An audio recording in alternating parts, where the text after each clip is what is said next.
সাল্লামের সাথে মসজিদে নববীতে নামাজ পড়লাম।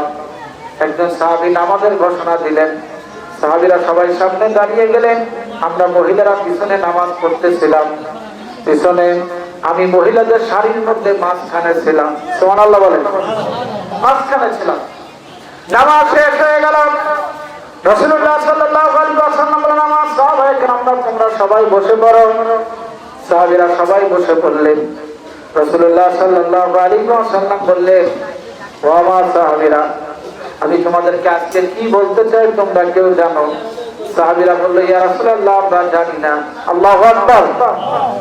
রাসূলুল্লাহ সাল্লাল্লাহু আলাইহি ওয়াসাল্লাম বললেন, আমি তোমাদেরকে ভয়ও দেখাচ্ছি না, আবার আমি তোমাদেরকে উৎসাহ দিচ্ছি না, তবে আমি তোমাদেরকে একটা বিষয়ে সতর্ক করছি।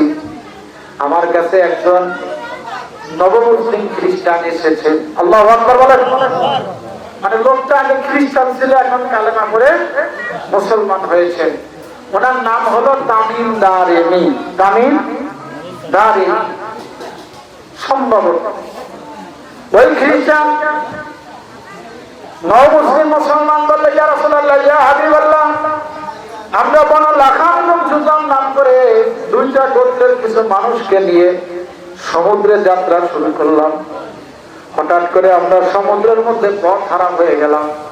1 মাসের মধ্যে আমরা কোনো পথ পেলাম না। অবশেষে আমাদের যানবাহনটা পশ্চিম দিকে গেল। পশ্চিম দিকে যাওয়ার পর আমরা একটা তীরে উপনীত হলাম। সেই তীরের মধ্যে গিয়ে আমরা একটা ঘর পেলাম। সেই ঘরের মধ্যে আমরা একজন মানুষকে পেলাম। বিশাল দেহের অধিকারী দেখে ভয় পেয়ে গেলাম। আমরা বললাম, তোমার ধ্বংস হোক, তুমি কে? সে বলল, আনাল জাসসাস, আমি হলো গোয়েন্দা। আল্লাহু আকবার। এরপরে সেই ব্যক্তি বলল, সামনে গির্জাতে যাও। আমরা সামনে গির্জাতে আসার পরে এমন এক বিশাল দেহের মানুষ দেখলাম, যে বিশাল দেহের মানুষ আমরা আগে কখনো দেখি নাই। যার পায়ের গিরা এই পর্যন্ত শিকল দিয়ে বাঁধা, তার 2টা হাত ও শিকল দিয়ে বাঁধা কবজি পর্যন্ত। আমাদেরকে দেখার পরে তখন সে বলল, তোমরা যখন আমাদের, তোমরা কারা? আমরা বললাম, আমরা আরবদের থেকে আসা একটি সমুদ্রে ভ্রমণকারী কাফেলা দল। তখন দাজ্জাল বলল, আমি হলো দাজ্জাল। নাউজুবিল্লাহ বলেন। আমি হলো কে? দাজ্জাল। ধরে বলেন, কে? দাজ্জাল। এবং সে অরিজিনালি দাজ্জাল। তোমরা যখন আমাকে দেখেই ফেলেছো, আমি তোমাদেরকে 3টা প্রশ্ন করব। কয়টা প্রশ্ন? ধরে বলেন, কয়টা? 1 নাম্বার, নাখলে বাইসানের খবর কি বলো? নাখলে বাইসান মানে বাইসান নামক জনপদের একটি খেজুরের বাগান। তিনি জিজ্ঞাসা করলেন, ওই খেজুরের বাগান কি এখনো আছে? যেটা ইসরায়েলের রাজধানীর পাশেই। এখন যে ইসরায়েল, এই ইসরায়েল হলো মানব জাতির জন্য সবচেয়ে নিকৃষ্ট একটা জাতি। কথা বলেন ঠিক কিনা? ওরা গোটা মধ্যপ্রাচ্য দখল করতে চাচ্ছে এবং ওরা চাচ্ছে পৃথিবীতে কোনোভাবেই যেন মুসলমানদের নেতৃত্ব না আসে। ধরে বলে নেতৃত্ব, যতদিন পর্যন্ত পৃথিবীতে এই ইহুদি জাতির ধ্বংস না হবে, ততদিন পর্যন্ত পৃথিবীতে না মুসলমানরা শান্তি পাবে, না এই পৃথিবীর মানুষেরা শান্তি পাবে। কথা বলেন ঠিক কিনা? ভাই কষ্ট হচ্ছে আপনাদের? আমি আরেকটু কথা বলে শেষ করে দেব। এইটা বলার পরে তখন লোকটা বললো, না, সে খেজুরের বাগান এখনো আছে। দাজ্জাল বলল, দেখো, কিয়ামতের আগে আমি যখন দুনিয়াতে বিচরণ করব, তখন এই খেজুরের বাগান আর এখানে থাকবে না। ধরে বলেন, থাকবে? খেজুরের বাগান শেষ হয়ে যাবে। এরপরে সে 2 নাম্বার প্রশ্ন করলাম, বুহাইরাতুত তাবারিয়া কোথায়? কি অবস্থা? বুহাইরাতুত তাবারিয়া মানে হলো সি অফ গ্যালিলি, একটা সমুদ্র নদী। এটা আপনি মানচিত্রে পাবেন। কিয়ামতের আগে এই নদীর পানি শুকিয়ে যাবে, বুঝছেন? ইয়াজুজ মাজুজ বাহিনী পানি শেষ করে ফেলবে। এই জন্য এটাকে বলা হয় ডেড সি। হ্যাঁ, তা বললে যে না, এখনো পানি আছে। তিনি বললেন, আমি আসার পরে এখানে আর পানি থাকবে না। এরপরে 3 নাম্বার, আমাদের নবীর ব্যাপারে জিজ্ঞাসা করি। আল্লাহু আকবার বলেন। জোরে বলেন, আল্লাহু আকবার। সম্মানিত হাজরিন, এরপরে ঈসা আলাইহিস সালাম আসবেন, বাবেল নামক স্থানে দাজ্জালকে তিনি হত্যা করবেন। যখন মুসলমানদের রাজধানী হবে বাইতুল মুকাদ্দাস, মুসলমানদের রক্ষা করার জন্য ঈসা আসবে, আর ইহুদিদের রক্ষা করার জন্য আসবে কে? দাজ্জাল। আর দাজ্জাল যখন পৃথিবীতে আসবে তখন সময়ের বিবর্তন হবে, মানে হলো তখন পৃথিবীতে সময় দ্রুত শেষ হয়ে যাবে। এখন যাচ্ছে কিন্তু এজরা বলে রাসূলুল্লাহ সাল্লাল্লাহু আলাইহি ওয়াসাল্লাম বলেন, কিয়ামতের আগে মানুষের হায়াতের মধ্যে কোনো বরকত থাকবে না। আছে? বছর তোমাদের কাছে মাস মনে হবে, মাস তোমাদের কাছে সপ্তাহ মনে হবে। কথা বলে ঠিক কিনা? সপ্তাহ তোমাদের কাছে দিন মনে হবে, দিন তোমাদের কাছে ঘন্টা মনে হবে। সাহাবীরা বলল, ইয়া রাসূলুল্লাহ, ইয়া হাবিবাল্লাহ, মানুষের জীবনের হায়াতের ঘন্টা কিভাবে শেষ হবে? আল্লাহ রাসূল বললেন, শুকনা খেজুরের পাতা জ্বলন্ত আগুনের মধ্যে দিলে ওটা যেমন দ্রুত পুড়ে ছারখার হয়ে যায়, মানুষের জীবনের হায়াত যেমন পুড়ে দ্রুত শেষ হয়ে যাবে। দেখেন, মনে হয় সেদিন রোজা রাখছি, আবার রোজা চলে আসে। কথা বলা ঠিক কিনা? দেখতে দেখতে মাস শেষ হয়ে যায়, দেখতে দেখতে আমাদের একটা সপ্তাহ কি হয়ে যায়। মনে হয় সেদিন মেহেদি বাজারে হাট করে আসলাম, আবার হাটের দিন চলে আসে। হয়তো হয় না ভাই? কষ্ট হচ্ছে আপনাদের? শেষ করে দেবো। তাহলে মানুষের হায়াতের কোনো কি থাকবে না, বরকত। এখন আমরা আখেরি জামানার নবী, আমাদের হায়াত কম, আমাদের নেক আমল কম করতে হবে না বেশি করতে হবে? এবারে বলে, কারণ আমরা দৈহিকগতভাবে যেমন শ্রেষ্ঠ, আবার দৈহিকগতভাবে দুর্বল। 2 নাম্বার, আমলগতভাবে আমরা যেমন শ্রেষ্ঠ, যদি বেশি বেশি নেক আমল করি তাহলে আমরা শ্রেষ্ঠ, আর যদি আমরা গুনাহ করি তাহলে আমরা কি? নিকৃষ্ট। ধরে বলেন কি? 3 নাম্বার হলো প্রতিদানগত। 3 নাম্বার কি? কিয়ামতের ময়দানে আমলটা যদি আপনি ডান হাতে পান, খুশি হবেন না বেজার হবেন? খুশি। মিজানের পাল্লা যদি আপনার ভারী হয়, খুশি না বেজার? খুশি। পুলসিরাতটা যদি দ্রুত পার হয়ে যেতে পারে, খুশি না বেজার? খুশি। এখন কিয়ামতের ময়দানে আমলনামা ডান হাতে মনে হয় এমনি আল্লাহ দিয়ে দেবেন না, পুলসিরাত বললেই পার হয়ে যেতে পারে, মিজানের পাল্লা এমনি পার হয়ে যাবে।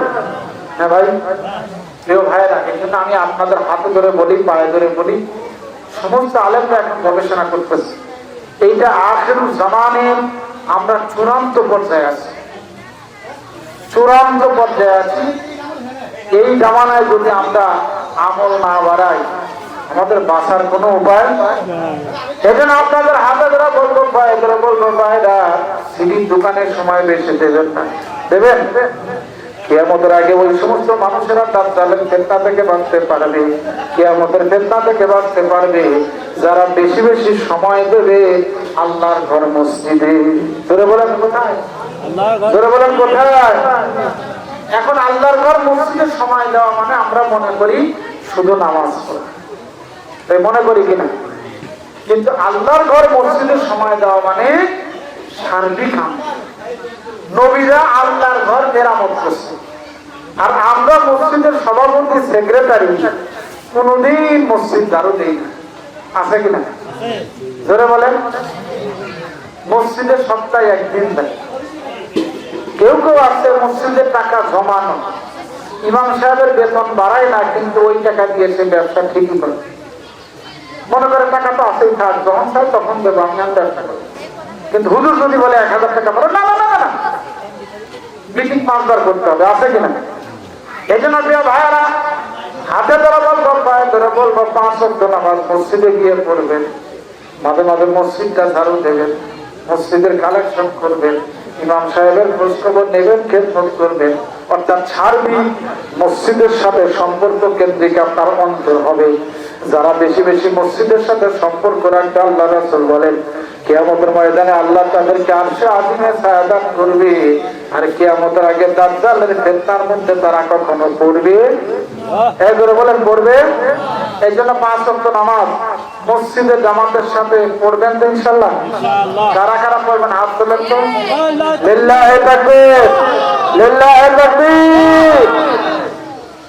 আজকে ফজর নামাজ ছাড়বেন না, রাজি আছেন ইনশাআল্লাহ? কে কে রাজি আছেন হাত তোলেন তো। আল্লাহ কবুল করে সকলে বলে আমিন। কেমন করে ঘুমাও তুমি, কেমন করে ঘুমাও তুমি ফজর করে কাজা, এমনও তো হতে পারে তোমার জহরে জানাজা। কথা বলেন ঠিক কিনা? মুসলিম হয় না জন্ম নিলে মুসলমানের ঘরে, কাফের মুমিন তফাৎটা হয় সালাতের উপরে। কথা বলেন ঠিক কিনা? এই দুনিয়ায় নামাজ করবো, এই দুনিয়ায় নামাজ করবো, হয় না যেন কাজা, এমনও তো হতে পারে জহরে জানাজা। কথা বলেন ঠিক কিনা? 2 নাম্বার হাতের তসবিহ রাখবেন। কে কে রাখবেন হাত তোলেন। আমার সাথে মন থেকে ওয়াদা দিয়ে রাখবেন, আমি খোঁজ নেব। রাখবেন তো? মাঝে মাঝে দাওয়াত তাবলীগে যাবেন, যাবেন তো? 3 দিন হোক, সাপ্তাহিক হোক, আমি নিজেও যাই। এই যে সবগুলো যাই, হাত নামান। মাশাআল্লাহ।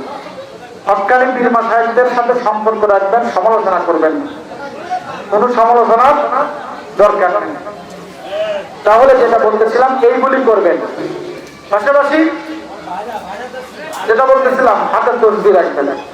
তাওবা ইস্তিগফার কম করবেন না বেশি করবেন? কিয়ামতের আগে তারাই কিয়ামতের ফিতনা থেকে বাঁচবে যারা বেশি বেশি তাওবা ইস্তিগফার করবে। যারা বেশি বেশি কি করবে? তাওবা ইস্তিগফার করবে। আর পিয়াজ চাষ করতেছেন ঠিক আছে, কিন্তু ধানের চাষ করিয়েছি, আমি বলে গেলাম, তো ধানের চাষ করবেন তো? তাওবা ইস্তিগফার করবেন আর আলেম ওলামাদের সাথে সম্পর্ক রাখবেন, ঠিক আছে?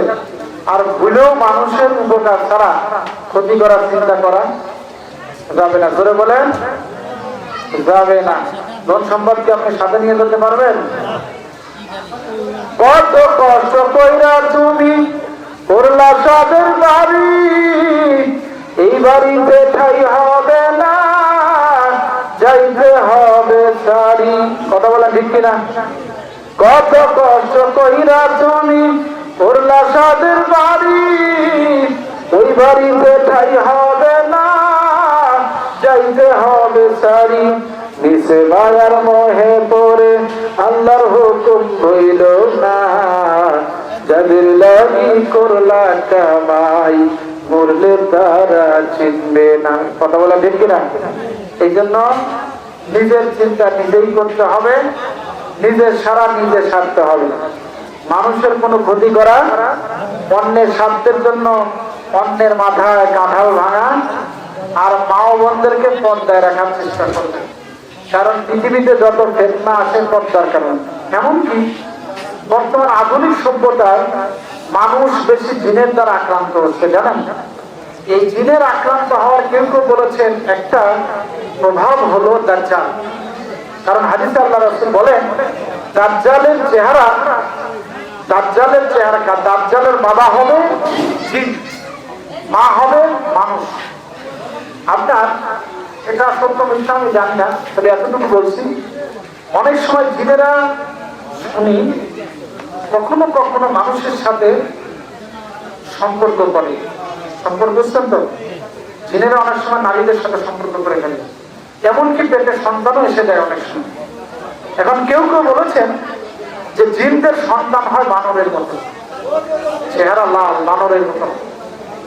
এই যে দেখেন ডোনাল্ড ট্রাম্প, একে মানুষের মতো চেহারা মনে হয়? আপনারা বলেন? আমার তো মনে হয় ও দাজ্জালের সন্তান। কথা বলেন ঠিক কিনা? ও পৃথিবীতে দাজ্জাল আসার পথটা প্রশস্ত করে দিচ্ছে। কিন্তু হাসান না, অনেক গবেষণা, অনেক গবেষণা। প্রিয় ভাইরা, এই জন্য যেটা বলতেছিলাম, মা ও বোনেরা যদি পর্দায় না চলে জিনের আক্রান্ত বেশি হবে, এবং মা ও বোনেরা দাজ্জালের ফিতনায় বেশি পড়বে, এবং তাদের কারণে আমরা পুরুষেরাও কি ফিতনায় পড়ে যাই। কত মেয়েরা দেখলাম, 2 দিন আগে দেখলাম মাদ্রাসার 2 জন ছাত্রী এই ফেসবুক অনলাইনে ফিতনায় পড়ে হিন্দু হয়ে গেছে। নাউজুবিল্লাহ। আর হিন্দুরা অনেকেই আমাদের মুসলিম নারীদেরকে ট্রাপে ফেলাচ্ছে। এই জন্য মা বোনদের জন্য এই মোবাইল, এটা মনে করি এটা যেমন মানুষের উপকার করে, আবার এটা মানুষের ঈমান হরণ করারও একটা হাতিয়ার। কথা বলে ঠিক কিনা? মুহূর্তের মধ্যে মানুষ ঈমান হারা হয়ে যাচ্ছে। এই জন্য খুব সাবধান, সতর্ক। আমি দোয়া করি আল্লাহ এই ফিতনা থেকে আমাকে হেফাজত করুন, আল্লাহ আপনাদেরকে হেফাজত করুন।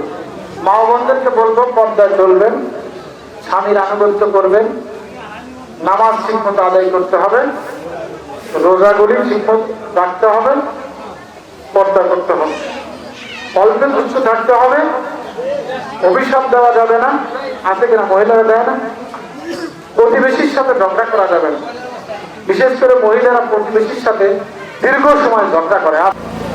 তখন কি গাড়ি থাকবে, কোনো কিছু থাকবে, হেঁটে চলতে হবে। তো তখন মানুষের সবকিছু কি করতে হবে, নিজ হাতে করতে হবে। যারা নিজ হাতে করতে পারবে তারাই কিছু মুখে খাবার যাবে। তাছাড়া আগের জামানায় মানুষ কি করতো, ধান চাষ করতো এক সিজন, তাই না? হ্যাঁ ধরে বলেন এক সিজন। আর এখন তেলের কারণে কয় সিজন, 2 সিজন 3 সিজন করে, করে কি করে না? কিন্তু এই তেল কি সারা জীবন থাকে? কোন সম্পত্তি সারা জীবন থাকে না। অথবা আল্লাহ এটা দিয়েছেন, কিন্তু আমরা মানুষ এখন নিকৃষ্ট হয়ে এই সম্পদকে নষ্ট করতেছে। কথা বলে ঠিক কিনা? এমনকি যে পরমাণু বোমা বানাইছে, ওই পরমাণু বোমাও মানুষের উপরে মারা যাবে না যদি তেল না থাকে। কথা বলেন ঠিক কিনা? আমি আর কথা বাড়াবো না। আমি যেটা বলতে চাই প্রিয় ভাইরা, এই ভাইজান যিনি এই মানত করেছেন মাহফিলের, আলহামদুলিল্লাহ বলেন। এরকম ভালো জিনিসের মানত করবেন, খারাপ জিনিসের মানত করা। ভাইজানের ছেলেটা হয়েছে, ছেলেটার নাম রেখেছে নাফে। নামটা আমি শুনলাম, ভালো নাম। নাফে মানে উপকারকারী। আপনি নাফে বলতে পারেন, নাফিও বলতে পারেন, তবে নাফে বললে সুন্দর, শোনাটা সুন্দর হয়। তো যাই হোক, আমরা দোয়া করবো এই ছেলেকে আল্লাহ বড় আলেম হিসেবে কবুল করুন, সকলে বলে আমিন। কোরআনের বড় খাদেম হিসেবে কবুল করুন, সকলে বলে আমিন। ভাইজান এত চমৎকার আয়োজন করেছেন, ভাইজানের হালালের জন্য অপরন্ত রহমত বরকত নাজিল করুন, সকলে বলে আমিন।